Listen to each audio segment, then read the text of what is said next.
Hey guys, Billy Fletcher with you here again from Alliance Champions, and today our focus is going to be doing a little workshop, which I'm referring to as winning the mind, and also we'll have a piece after this first section on goal setting as well. Did an earlier workshop earlier in the year based on some of the same information, but want to kind of bring it down a little bit more concise today to try to give you more actionable steps that you can make. And also remind you that a lot of this first part is going to come from Mark Devine's program. Again, if you don't know Mark, former Navy SEAL, has started SEAL Fit, also a program called Unbeatable Mind, which is also an online program, which he's offering right now 30 days free of his first lesson, which happens to be winning the mind. So I know some of you may have been participating in that program, and today I just want to kind of go over some basic fundamentals of that and try to really start a conversation around that and try to help you with any piece of that. If you're not already taking advantage of Mark's offer, I highly recommend that because he was going to get into more depth with each of these things. But today we're going to kind of keep it brief and just go over some of the big concepts. So the first concept is, as it says, winning the mind. This was a quote from the book Art of War by Sun Tzu. We said, basically you win in your mind before you step on the battlefield. If you wait to get onto the battlefield, you're not going to be as successful, so to speak. So first you have to, when we'll tie into this a little bit more, is a belief that matters, okay? So first piece is just understanding that I'm a big believer, again, looking at my personal belief system, is that, the mental part is a huge part of any type of success we have. And I really believe that a lot of our limitations really, we may perceive come from other areas, but a lot of times it's just our mental focus or mental makeup, so to speak. So that's something we can all train. And so really this process starts with realizing that the mental part of training is something that you can work on.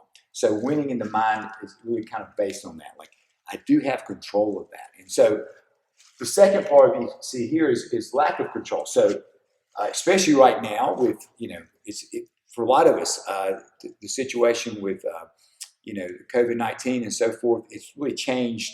I've never experienced anything like this in my entire life. So I think one of the biggest issues for people is feeling like the lack of control. We don't really know. We can't predict what's happening. If you think about it in life, a lot of times we feel like we have, you may feel like you have control. In reality, there's not too many things you actually can control. So what we talk about is what you can control is your intention. You can control what your intentions are.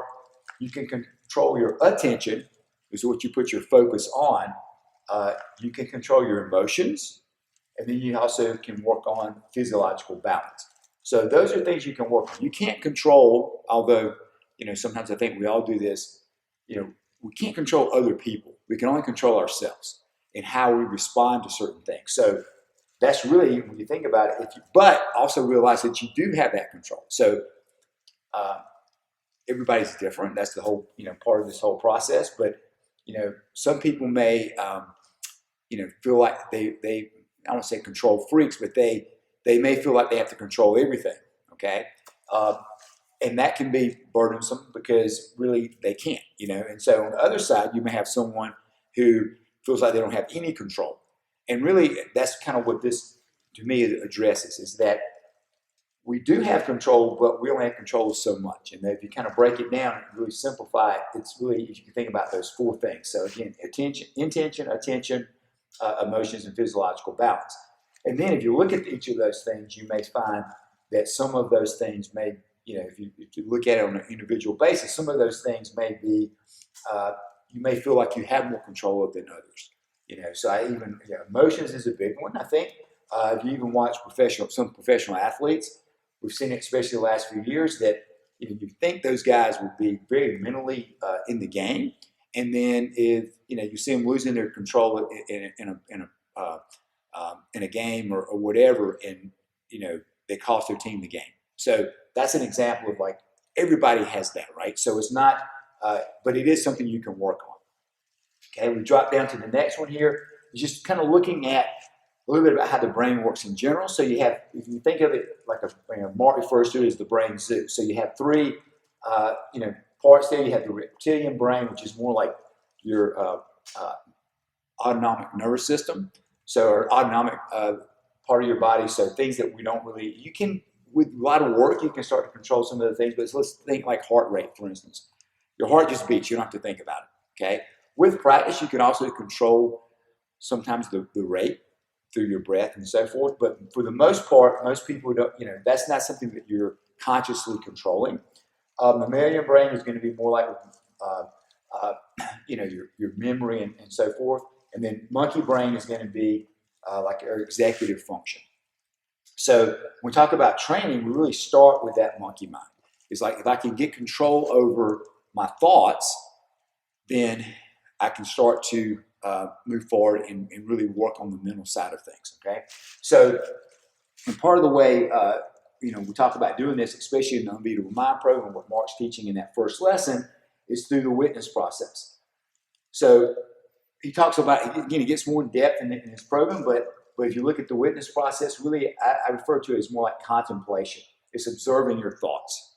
So we have, there's been studies looking at how many thoughts you have per day. Most of those thoughts are the same thoughts over and over and over again. But if we don't take time to step outside, and that's really what the witness process is, step outside of that and observe what we're actually saying to ourselves over and over, then we're just kind of running on autopilot, so to speak, which can be good in some cases. You can use some of those thoughts in a positive way, but then when we talk about like the negative thoughts and things that aren't supporting you towards whatever your goal in life is, if you're not paying attention to that, it can really hold you back. So being observing. So one of the ways to go about working on this, you can incorporate meditation, and again, Mark in the first lesson goes into that a little bit. But one of the simplest things I want to do is give you something very, very simple that you can utilize like day one. We use it here at the gym all the time, and this is just something called box breathing. I learned it from Mark originally, and the box breathing protocol this is kind of the protocol here. So it's an inhale, okay, so in through the nose, okay, starting with the belly. Ideally, if you're doing this, you can do it different ways, but ideally you would be sitting, sitting or like in a yoga posture or whatever, but tall, okay, so you don't want to be slumped down where you can't really get a good open breath. But you're going to inhale. Usually we recommend like 4 to 5 seconds. So you take an inhale, and then you're going to hold that 4 to 5 seconds. Exhale, again through the nose, and then hold that 4 to 5 seconds, okay? If 4 seconds is too much, you start with less than that. You could start with 3 or 2 or even 1 just to begin the practice. And if you could just do this for 5 minutes a day and then focus on that breath, that's a place to start. It kind of calms your nervous system. And then you can with this, you can also start to utilize that contemplation practice and really kind of turn that box breathing practice also into meditation. And so that's kind of the first piece, is just being aware of those thoughts. I mean, if you not kind of jumping off of the Unbeatable Mind, but even if you're familiar with Tom Shea's work, I know Tom's done some stuff with us here at the gym. He has a book coming out, a new book coming out next month. But his first book was basically focused on, his whole premise was that internal dialogue drives human performance. Okay? So if you think about it, really, that's what we're looking at right here. We're looking at what that internal dialogue is that you're having with yourself. And then, again, we're just kind of touching on it a little bit here today. And then you can start working on, okay, how can I shift that internal dialogue? But again, if I'm not aware of it, then I'm probably not going to make a change. So first piece is that's the witness idea, is just being aware of what those thoughts are, okay? And really not even necessarily judging them, just being aware, and then over time you can start to make those adjustments. That ties into the next thing, which Mark refers to as the big 4 skills of mental toughness. And so if you look here, the first one is breath control. It goes back to the breathing again. So we've done some of this in other areas, and we've worked on this in the gym. But like, for instance, one of the most powerful tools for me, kind of letting people see the breath control aspect, is just simply an ice bath. If most people, if you put them in an ice bath and they haven't been doing it, the first thing they do is, okay, they're basically kicking into a sympathetic fight or flight response. And what's been amazing to me is if you get them to breathe, and really not necessarily even doing a box breathing pattern, that I will do that, which helps me. But even if you just get them doing slower, controlled breaths, especially through the nose, all of a sudden everything calms down. You can really see it on their face. It's just, to me, it's pretty powerful. So, and that's just an example. You obviously don't have to use it just during, getting an ice bath. But anytime like you're stressed out, if you can just start to control your breath, you will find things calming down. I had an opportunity about a month or so ago to do some testing with this, which was pretty cool to be able to see the actual feedback on a graph whenever it's kind of like being hooked up to a lie detector test.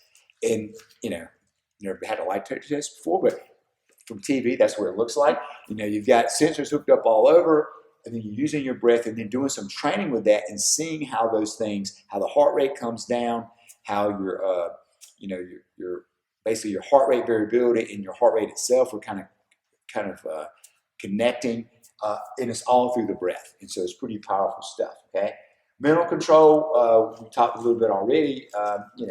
Again, being aware of what those thoughts are, visualizing success, visualization, which we'll get into a little bit here in a minute with the goal setting as well.